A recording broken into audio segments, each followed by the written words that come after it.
Et à un moment, il grille une ligne continue. C'est-à-dire qu'il roulait vers un sens et pour économiser un peu le temps, il passe il fait une infraction. L'idée, c'est qu'il fait une infraction. Puis à peine on avance, il y a les gyrophares et il y a la police qui nous poursuit. Ouh. Ouh. Là, mon ami,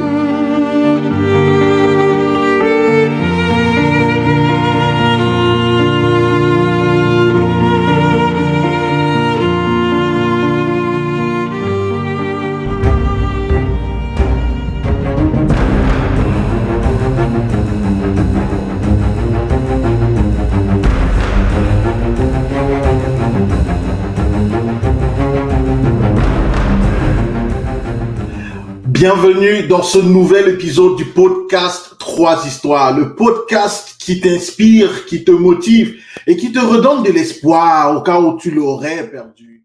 Un humain, c'est comme ça que je le qualifie. C'est quelqu'un d'extrêmement bienveillant que j'ai eu le privilège de rencontrer. Rencontrer pas physiquement, pas encore, mais avec qui j'ai déjà travaillé une fois et qui a vraiment une histoire à nous raconter, qui est très bienveillant. C'est une personne c'est un consultant formateur en marketing numérique et un spécialiste de LinkedIn, de l'image de marque et de la création de contenu. Il a été un responsable marketing de Nike dans l'Afrique du Nord et a reçu de nombreux prix, notamment en 2015, le prix de meilleure équipe marketing du continent. C'est quelqu'un qui est passionné par ce qu'il fait. Aujourd'hui, on a le privilège d'accueillir nul autre que Amokrane Marish. Hey, cousin, comment vas-tu? Super bien, merci beaucoup. Et toi? Quelle présentation! Waouh, je suis choyé. Merci, cousin. C'est le minimum, c'est vraiment le minimum de ce que tu es. J'ai essayé de trouver les mots, mais je sais que je suis jamais arrivé au niveau qui correspond à l'homme que tu es, à l'homme extraordinaire que tu es. Comme j'ai dit, tu es l'humain. C'est rare aujourd'hui, on est tous humains, mais c'est rare de trouver des humains sur notre passage. C'est incroyable. C'est incroyable. Donc, j'ai entendu, il dit, je le présente en tant qu'humain. Je dis, come on, ça coule de source, on est des humains. Mais après, j'ai compris ce que tu veux dire. Ça veut dire que l'aspect humaniste. Écoute, je suis vraiment très choyé de savoir que tu me vois ainsi. Et c'est vrai que c'est une des valeurs que je privilégie finalement, parce qu'au fur et à mesure qu'on avance avec les technologies, avec les capacités qu'on peut avoir sur le plan du développement et du progrès, on oublie des fois, qu'on est finalement des humains qui échangent et qui est au cœur de nos relations. C'est cet humanisme-là. Donc je te remercie beaucoup, Brice. Écoute, ça fait vraiment plaisir. Je le dis comme je le sens, comme je le pense. Toutes les personnes que je reçois dans le cadre de cette émission, c'est pas toujours des personnes avec qui j'ai échangé avant, avec qui j'ai travaillé avant. J'ai eu le privilège de participer à ton excellent concept de caféine là, tous les midis. Et voilà, mais c'est pas le cas avec toutes les personnes. En général, je vais vraiment au feeling, ce que mon cœur me dit. Il y a ça et je fais, tu vois.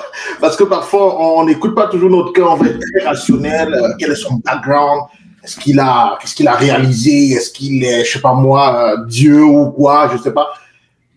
Pourtant, on veut juste avoir affaire à des humains. Et tu fais partie des humains que j'ai rencontrés sur mon chemin. Et je te remercie d'être comme tu es, Amokrane.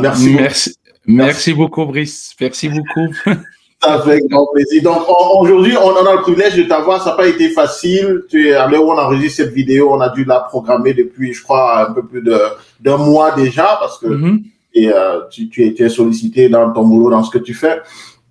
Amokrane, j'étais présenté brièvement. J'ai dit ce que je pensais de toi, mais je sais aussi que parmi tes valeurs fortes, il y a l'intégrité, la bienveillance et la créativité. Et comme hobby, je sais que tu aimes le cinéma, les voyages et la gastronomie aussi. Hein. Ah oui, comment la gastronomie, c'est là que les humains se rencontrent finalement depuis la nuit des temps. Je vous raconte cette histoire depuis que les gens sont dans la grotte là. c'est le autour du feu et se partagent. Non, c'est sérieux. La nourriture, en fait, j'ai complètement changé ces 3 dernières années ma vision de la nourriture. D'ailleurs, c'est pas juste une question d'alimentation, mais une question de nourriture. Tu vois, il y a un aspect nourricier et c'est incroyable l'aspect psychologique sur le plan du métabolisme, mais aussi sociologique de la nourriture. Donc la gastronomie, pour moi, c'est un art, c'est une discipline, c'est un savoir-être, un savoir-faire, c'est extraordinaire. Donc oui, la gastronomie. Raconte-nous une histoire. Qui es-tu? C'est quoi ton histoire? En 5 minutes, 7 minutes, là, ça va nous faire plaisir. Bon, ça va pas être nécessairement éventuellement une histoire telle que toi, Brice le storyteller, va la raconter, mais je vais plus parler de moi et de mon parcours. Ouais. Comme tu le dis, je suis d'origine algérienne. Je sais pas ce que tu l'as mentionné, donc africain. J'ai fait des études en communication. Et j'ai été dans le domaine du cinéma pour quelques années où j'ai été documentariste. J'aimais beaucoup le cinéma parce que pour moi, c'était la synthèse des arts. Donc, il y a du théâtre, il y a de la musique, il y a de l'art plastique, il y a tout ce qu'on veut là. Donc, c'est vraiment exceptionnel. Donc, j'ai bifurqué de la communication vers le cinéma. J'ai fait des études en France. Puis, je suis revenu au pays et un jour, en travaillant donc dans le domaine de l'audiovisuel et du cinéma, j'ai eu un client qui m'a contacté pour lui faire une vidéo et ce client était Nike. Donc, à travers son distributeur local en Algérie, PMG. Et ils m'ont dit, écoute, Amokran, on a bien aimé la production vidéo que tu nous as fait c'était en 2010 pendant la Coupe du Monde de football en Afrique du Sud. Exactement. Donc, j'avais fait un petit reportage portrait comme ça pour les joueurs de l'équipe nationale algérienne. Et ils m'ont dit, donc, est-ce que tu veux travailler pour nous?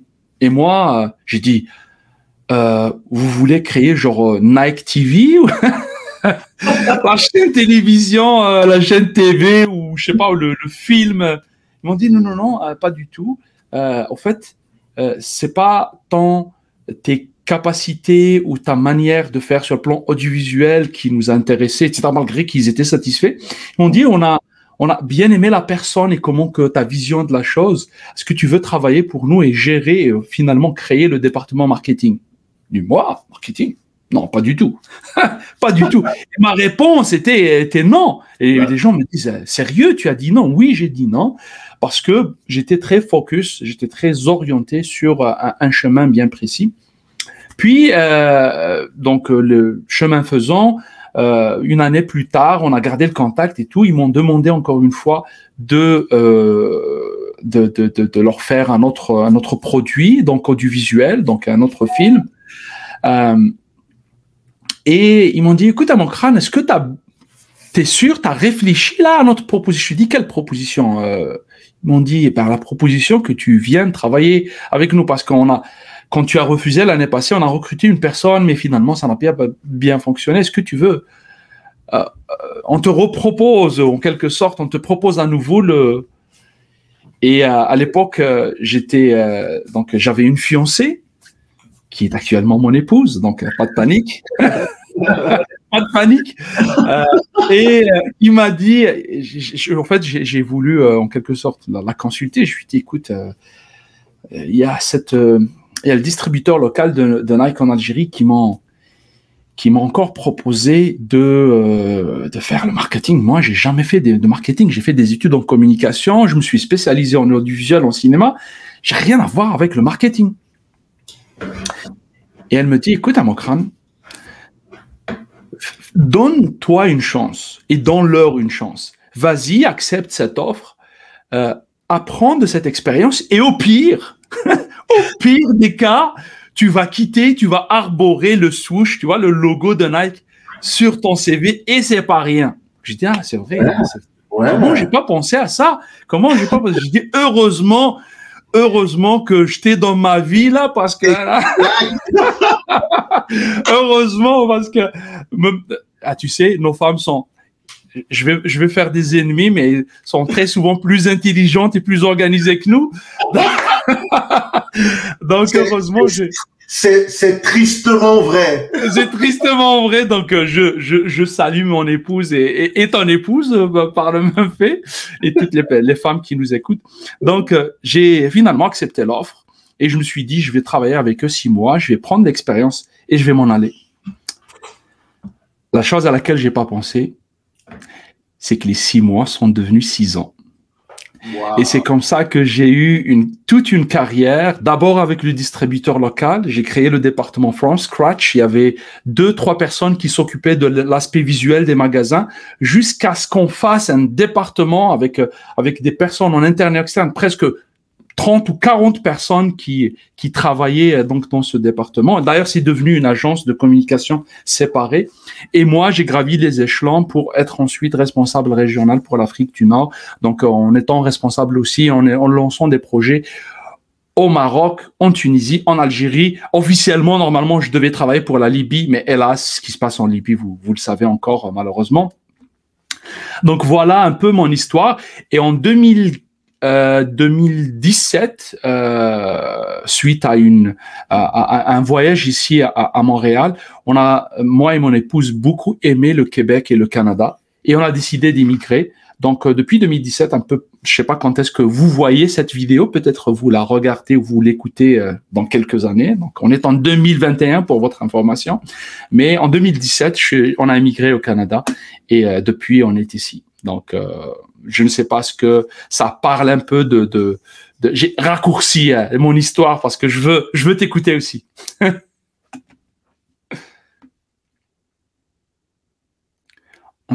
Je t'écoute pas, je sais pas ce que c'est mon micro.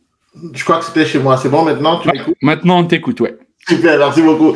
Non, ce que je disais, c'est qu'on n'est pas là pour m'écouter, on est là pour t'écouter, toi, Mokrane, parce que tu as de belles choses à nous partager, notamment ton expérience avec Nike et le rôle de celle qui autrefois était ta fiancée et devenue ton épouse dans le choix et l'impact que ça a eu sur ta vie, parce que Nike a forcément joué un rôle dans ta carrière et dans l'homme que tu es devenu, le professionnel que tu es devenu aujourd'hui. Donc, voilà, on a appris de très bonnes choses. Du coup, moi, j'ai envie d'en savoir un peu plus aujourd'hui par rapport à tes projets ou à ce que tu fais aujourd'hui, ce que tu offres comme service aujourd'hui. C'est quoi l'histoire derrière? Parce qu'aujourd'hui, tu es au Canada et tu fais partie des meilleurs. Tu es reconnu pour ce que tu apportes en matière de tout ce qui est positionnement, tout ce qui est visibilité, médias sociaux et surtout LinkedIn. Petite histoire de 30 secondes. On n'est pas là pour m'écouter, mais on est là pour t'écouter, toi. J'étais dans un réseautage quelque part et je parlais, on parlait on a un peu évoqué l'aspect communication digitale et tout, l'importance de LinkedIn. Et il y a au moins 3 personnes qui ont évoqué ton nom. C'est génial. LinkedIn, non, s'il y a un truc, à Mokrane, s'il y a quelque chose, au moins 3 personnes ont évoqué ton nom. Donc, et c'est pas un réseautage dans lequel tu es, hein, c'est un autre. Ouais, je comprends. Non, tu sais quoi, actuellement, en fait, une des peurs que j'ai, c'est que, et je parle sérieusement, c'est que on me colle le sobriquet genre de Monsieur LinkedIn. Parce que premièrement, j'aime trop ma femme et je veux pas épouser LinkedIn. Et deuxièmement, c'est que LinkedIn, c'est un outil. Et finalement, malgré que ça peut paraître genre flatteur de dire Monsieur LinkedIn, c'est quand même une marque considérable et puis un magnifique donc outil et plateforme. Mais je sais que c'est momentané. Je sais que c'est juste un outil. Je veux pas m'associer juste à LinkedIn du moment où je vais être complètement dépendant. Absolument. Donc, c'est pour ça que je dis, je suis spécialiste LinkedIn et de l'image de marque numérique et de la création de contenu. Donc, je positionne aussi ma modeste personne, pas juste sur LinkedIn, mais aussi sur un service plus global. Donc, c'est un peu suite à la carrière que j'ai eue avec Nike. Pendant très longtemps, je faisais du branding, de l'image de marque pour les Jordans, pour les Roger Federer, pour les chaussures, pour les t-shirts. Tout ce que j'ai appris de ce monde-là et qui, pour moi, Nike, c'est pas juste une entreprise. Pour moi, c'est aussi une magnifique école de marketing. Ben, j'ai lié ça à la communication, à mon background donc de journaliste et puis de communicateur, mais aussi à mes racines, à ce que je suis en tant que amazigh, donc kabyle, algérien, africain, méditerranéen, tout ce qu'on veut. Donc tous ces aspects-là, donc je les ai mélangés pour que je devienne l'entrepreneur que je suis. Et en fait, j'aimerais vous raconter une petite histoire, donc puisque le temps s'y prête, qui n'est pas nécessairement liée à ce que je fais actuellement, mais au fait à la question d'une des valeurs qui pour moi sont importantes, c'est la question d'intégrité et de ne pas avoir peur de se lancer, y compris sur le plan entrepreneurial. Mais je ne vais pas parler de l'entrepreneuriat, je vais parler de ce qui s'est passé aux premières semaines à mon arrivée ici au Québec. Donc imaginez, on est au mois de... Je suis arrivé en septembre, vers le mois d'octobre. Les premières semaines, on est donc dans l'euphorie. L'euphorie. Je suis au Canada avec ma famille. C'est tellement beau. Les couleurs, les senteurs, les gens sont souriants. On est dans l'extase totale. Et puis, ce qui est arrivé, donc, une fois qu'on passe les premières, je sais pas ce que c'est le cas pour toi et pour ta famille, mais on a l'impression d'être en vacances, là, lorsqu'on arrive les premiers temps, les gens, on découvre et tout. Et puis, ce qui s'est passé, c'est que après, il faut revenir sur terre, il faut se calmer parce qu'il faut payer les factures, il faut commencer à vivre, à chercher du boulot et tout. Donc, une des choses les plus importantes, là, bon, j'ajouterai maintenant Internet, parce que sans Internet, on fait rien, mais là, une des premières choses qu'on fait à la maison après Internet, et c'est vrai, j'ai fait d'abord mon Internet avant d'installer quoi que ce soit, c'est bien sûr chercher ce qu'on appelle ici au Québec les électros. Donc, frigo et poêle, donc la cuisinière pour les gens qui nous écoutent en dehors du Québec, et le frigidaire ou le frigo, le réfrigérateur. Donc, je commence à chercher et puis les prix, je trouvais ça pour une personne qui vient tout juste, donc sans travail et tout, tu te dis, oh, ça coûte cher, etc. Est-ce que je vais acheter un truc? Puis, il y a plein de gens qui m'ont dit, écoute, Amokran, dans un premier temps, achète-toi quelque chose d'occasion, là, quelque chose de deuxième main, quelque chose d'utilisé, quelque chose de propre et vas-y. Donc, au début, c'était très, très compliqué de convaincre madame pour ça. Tu le sais, hein. Comment ça, etc. Mais personne nous écoute. Il faut pas que tu envoies le lien, d'accord? Les micros sont fermés. D'accord. Mais, donc finalement, j'ai convaincu. Je dis, bah écoute, on va faire, je vais nettoyer, etc. Mais ça va être deuxième. Et lors de mes recherches, je fais vraiment attention à acheter donc la meilleure truc, le meilleure opportunité possible, donc pour qu'elle l'accepte, hein, donc dans la cuisine. Et je trouve une cuisinière et un réfrigérateur, mais séparés. Donc c'est pas chez la même personne. Ouais. Donc si tu les achètes et en plus ils coûtaient cher, pas assez cher comme un neuf, mais c'était quand même assez compliqué d'aller collecter les deux. Donc, en fait, le deal, l'affaire, c'était de trouver un bon transport qui puisse aller collecter les deux. Ouais.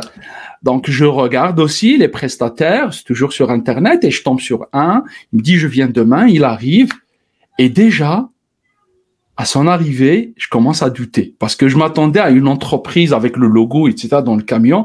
Ouais. On arrive avec un vieux van, tu vois, les fourgons, les vannes là, complètement rouillés, etc. Après, je me suis dit, Amokran, tu t'en fous. Toi, le plus important, c'est que tu vas aller chercher tes trucs, et puis c'est bon. Donc, on commence je rentre dans le van parce que je vais aller chercher les trucs, les achats. Et le monsieur, donc, qui commençait à me parler, déjà, je le trouve un peu bizarre parce qu'il fumait à l'intérieur. Et puis, ça c'est pas des choses communes, là, surtout ici. Et puis, il y a une autre personne derrière, dans le van, où il n'y a pas de chaise. Donc, il est assis à même le plancher, là. Le plancher, or que c'est interdit. Ouais, or que c'est interdit. Je commence un peu à me stresser un peu. Je me dis, est-ce que je suis dans un coup foireux là ou c'est quoi le truc? C'est quoi le délire? C'est quoi le délire? Et on commence à parler. Et puis il me dit, d'où est-ce que tu viens? Et toi, d'où est-ce que tu viens, etc. On commence à rouler, puis il commence à avoir des discussions entre eux un peu bizarres. Je vous raconte, j'y arrive. Je sais que vous commencez à vous poser des questions. Puis à un moment, on arrive, parce qu'on allait vers le sud, donc vers la rive sud, ou vers le côté de Longueuil et tout. Et à un moment, il grille une ligne continue. C'est-à-dire qu'il roulait vers un sens, et pour économiser un peu le temps, il fait une infraction. L'idée, c'est qu'il fait une infraction. Puis à peine on avance, il y a les gyrophares et il y a la police qui nous poursuit. Ouh! Là, mon ami, je te parle de mes 2 premières semaines d'arrivée au Canada. Donc déjà, tu sais, les flics, les policiers, là, moi, je me positionnais comme si j'étais à Beverly Hills ou dans un film américain, un truc comme ça, là. Parce que, tu sais, maintenant, je vois des policiers genre normal, mais à mon arrivée, tu vois, avec leur tenue, avec les trucs d'armes, et oh là, t'as l'impression d'être dans un film. Puis les gyrophares, et puis on s'arrête, et puis le gars commence à transpirer, et puis commence à être tout nerveux. Je dis, qu'est-ce qui se passe? Il m'a dit, j'ai grillé un truc. Je lui dis, mais c'est pas grave, tu parleras à la police. Je pensais qu'un peu comme dans mon pays, on peut parler, on peut baratiner un peu le policier. Je dis, j'ai pas vu la ligne continue, etc. Il m'a dit, non. Il m'a dit, mais en fait, je suis un repris de justice. Je suis poursuivi, il y a un mandat d'arrêt contre moi. Mon Dieu. Où est-ce que je me suis mis? Tu sais, j'ai eu, donc mon sang était glacé. Parce que je me suis dit à mon crâne, the end. Le film est terminé, maintenant le générique. Et là, c'était une femme, donc policière, donc qui arrive, bonjour monsieur, vos papiers, etc. Puis dès qu'elle voit les papiers, puis elle n'a pas vu derrière le monsieur qui était derrière, qui était caché, parce qu'au fait, j'ai compris que contrairement à plein de pays, on peut être derrière même son chaise. C'était mon cas en Algérie. Ici, c'est interdit. Il n'y a pas de chaise, on est juste deux. Donc, le gars, il n'est pas assuré par l'assurance. Donc, il est en infraction. Donc, on a double infraction. Wow. Et lorsqu'elle va aller pour aller chercher les documents et voir à ce qu'il est suivi et voir dans l'ordinateur, celui qui était derrière, il a essayé d'ouvrir la porte latérale parce que la voiture de la police est derrière. Oui. Il essaye d'ouvrir la porte latérale pour s'enfuir. Et au moment où il ouvre, comme c'est un vieux fourgon ou van complètement détritus, la porte tombe, boum! Et il s'enfuit. Et moi, je suis comme ça avec ma ceinture de sécurité. Je suis resté comme ça. J'ai rien fait. Aucune réaction. La femme policière est revenue. Elle a mis les menottes au chauffeur et elle lui a demandé des informations sur la personne qui s'est enfuie. Et ils sont venus vers moi et je me suis dit, qu'est-ce que je vais dire? J'ai dit tout simplement la vérité. Oui. Madame, parce qu'il y avait une autre policière avec elle, je lui ai parlé, je lui ai dit, madame, moi je suis un nouvel arrivant ici au Québec. Je vais aller chercher mon frigo et ma cuisinière. Et puis, j'ai loué ces messieurs-là, enfin, laissé leur service pour aller chercher mes trucs. Donc, finalement, elle a vérifié aussi tous mes documents. Le monsieur est parti avec la police, donc on l'a mis dans le truc pour aller en prison ou pour être jugé. L'autre personne s'est enfuie, on ne sait pas, il s'est volatilisé. Et l'ironie de l'histoire, c'est que la femme policière est venue, elle m'a dit, monsieur, on a compris que vous êtes complètement clean, il n'y a pas de souci, mais le van, ici, on vous donne les clés parce que il n'y a que vous qui restez et on a vu que le van n'appartient pas au chauffeur. Il appartient à la personne chez qui il travaille. Donc, on vous laisse et que j'ai dit, non, je veux pas des clés. Je veux pas des clés, laissez-moi tranquille. J'oublie même le frigo, j'ai pas besoin. Donc, finalement, la morale de l'histoire, c'est quoi?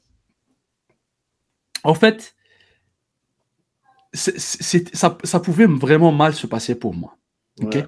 Ça pouvait vraiment mal se passer, mais je raconte ça avec beaucoup d'humour et puis avec presque un peu de nostalgie parce que ça a marqué quand même le début de mon arrivée ici, parce que ça m'a appris quelque chose.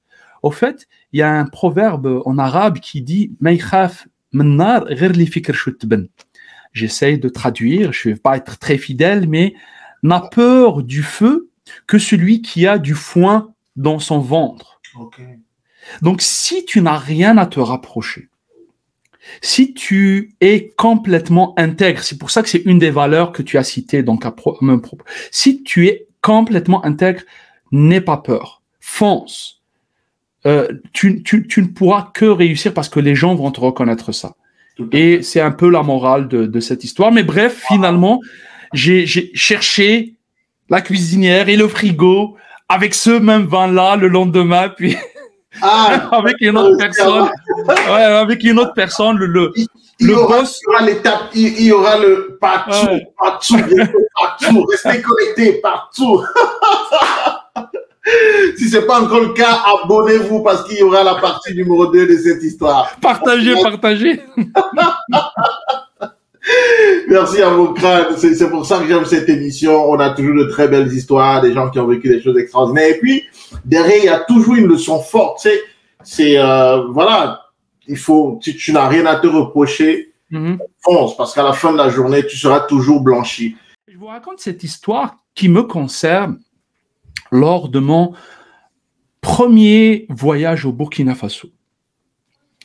Comme je vous ai dit, je suis un Africain africaniste, une personne qui est de l'Afrique du Nord, mais qui n'est pas nécessairement complètement orientée, les paraboles là, tu vois, les antennes que vers le Nord.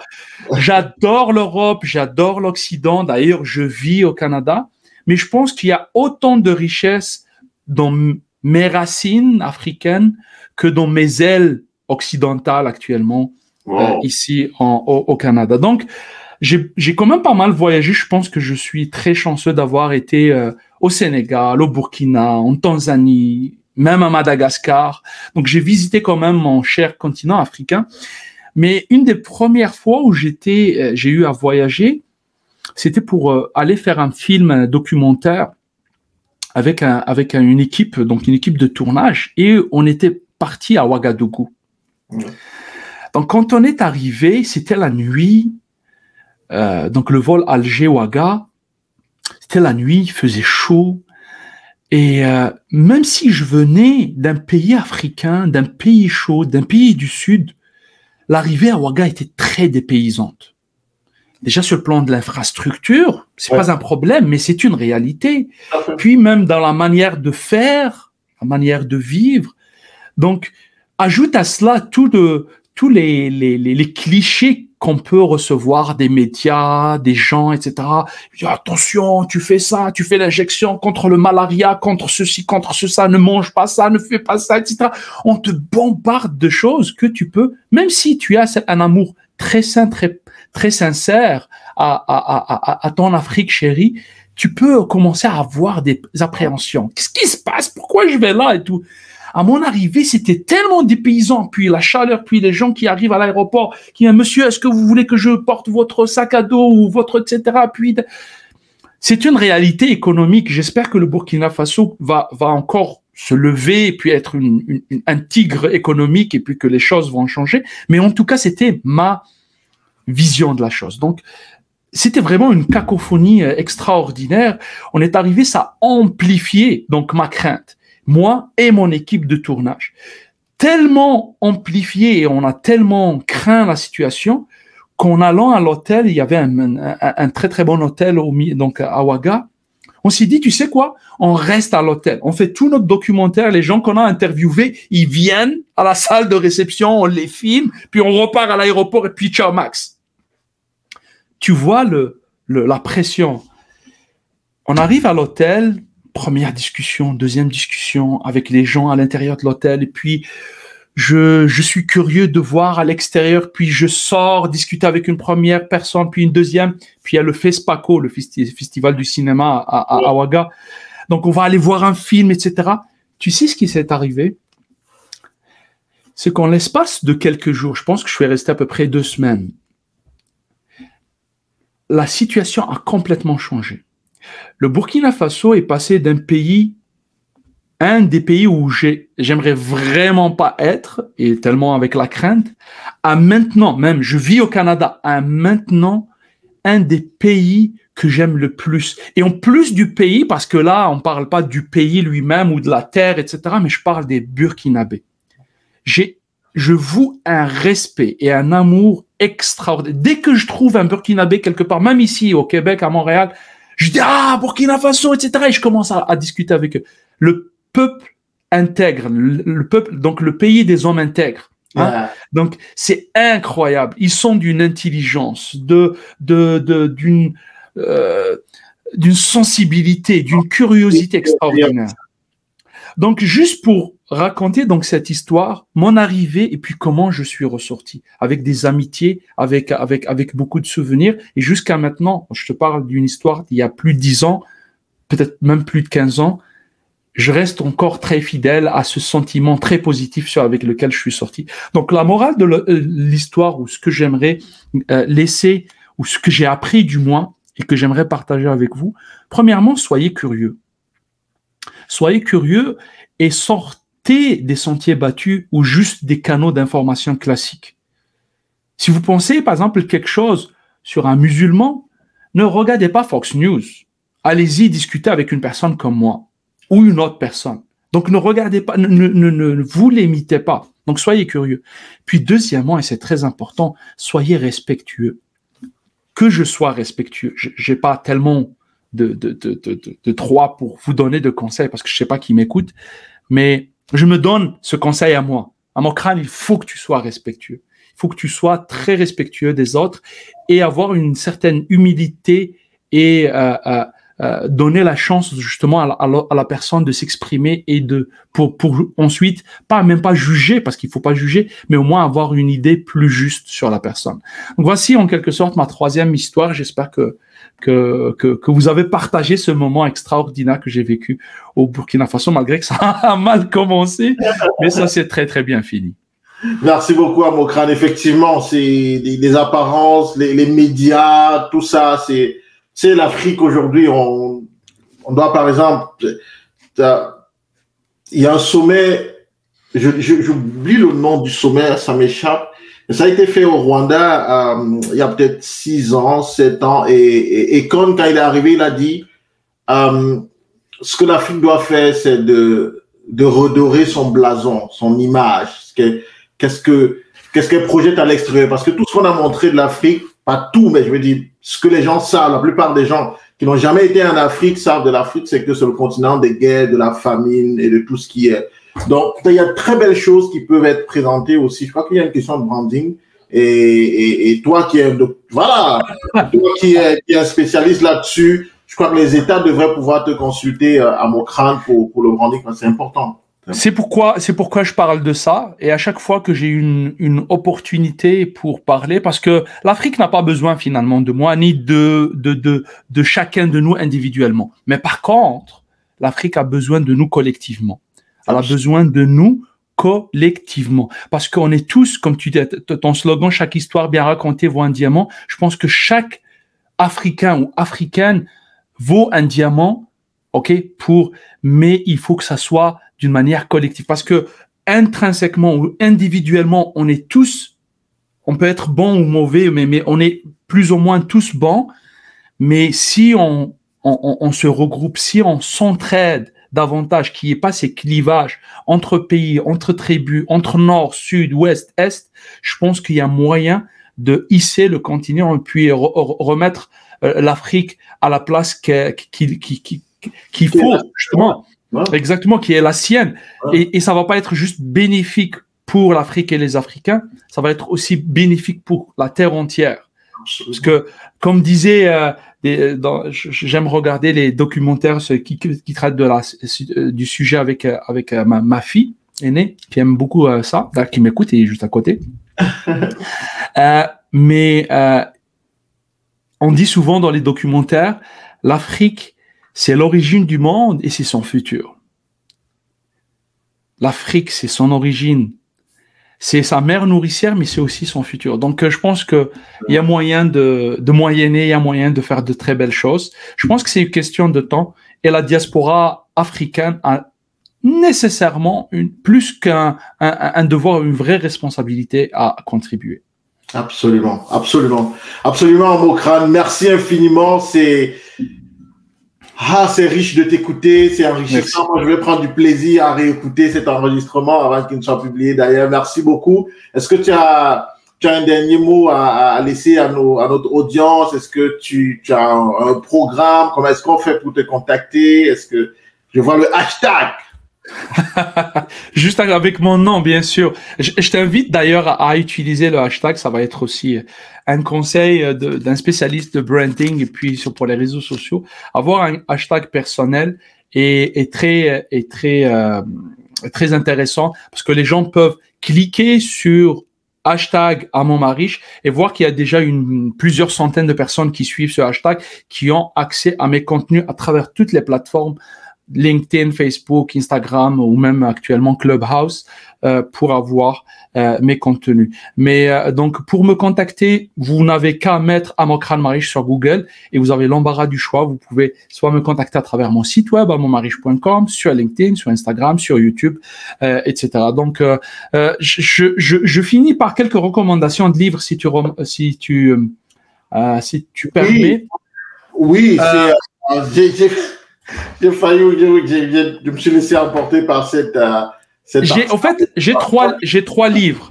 Ouais. J'ai 3 livres et comment que je voulais faire ma proposition de livre, c'est que ça va aller dans des directions différentes. Donc la première, c'est la direction vers les autres, vers les humains que tu aimes tant et que j'aime tant.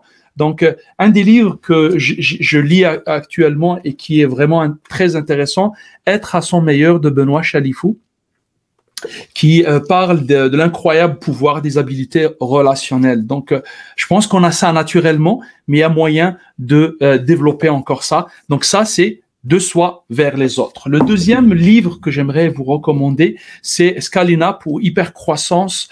Donc, c'est un livre qui va de soi vers l'aspect économique, donc vers la poche et vers l'enrichissement et puis l'amélioration donc des résultats. C'est un livre de Vern Harnish qui a été traduit par mon ami Cléo Maheu ici au Québec. Un extraordinaire livre que je vous invite fortement à lire. Et puis le troisième livre, je l'ai pas ici, c'est un autre livre donc que j'ai sous la main, Riyad Salihin, le jardin des vertueux de l'imam Muhyiddin An-Nawawi. Mais en réalité, je voulais surtout vous parler, mais je l'ai pas trouvé, de un autre livre, c'est l'histoire des prophètes de Ibn Kathir al-Dimashqi. C'est un livre qui va aller vers soi. Donc, pas vers les autres, pas vers l'argent, mais vers notre fort intérieur. Pourquoi je parle de ça et des histoires de prophètes? C'est que beaucoup de personnes pensent que ça veut dire que l'aspect de virtuosité, etc., c'est vraiment l'apanage juste des prophètes. Mais je pense qu'il y a plein de choses qu'on peut apprendre de leur vie et puis comment qu'ils étaient.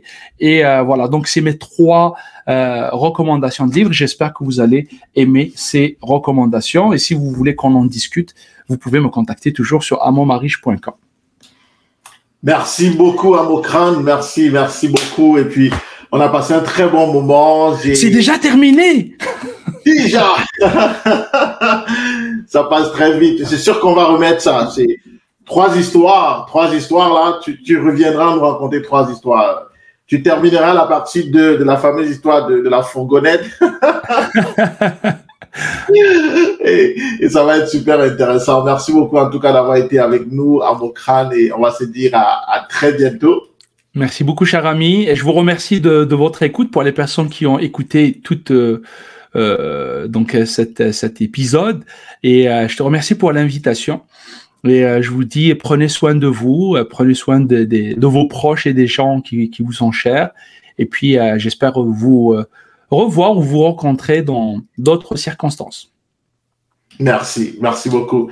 Ciao. Merci à vous d'avoir regardé cette vidéo jusqu'à la fin. On va se retrouver très bientôt pour un nouvel épisode de 3 histoires. Merci et n'oubliez pas de partager avec quelqu'un. Au plaisir.